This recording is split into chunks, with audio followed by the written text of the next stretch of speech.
Today, we decided to leave our policy interest rate unchanged.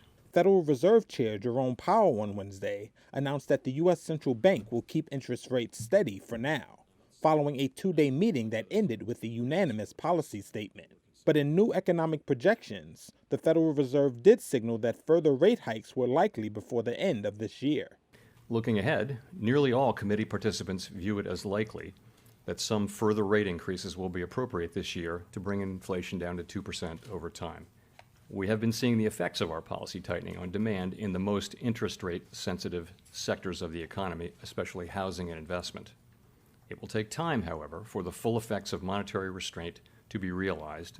The U.S. Central Bank is attempting to rein in inflation, but a stronger than expected economy and job market continues to push prices higher. The Fed's new projections, adding a hawkish tilt to Wednesday's interest rate decision, show policymakers expect rates to raise by about half a percentage point by year's end.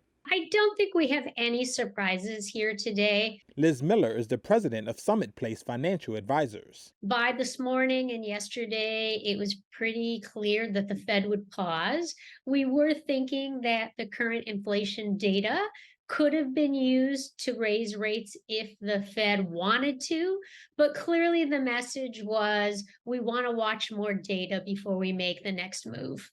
The higher rate outlook coincides with an improved view of the economy, and consequently, slower progress in returning inflation to the central bank's 2% target.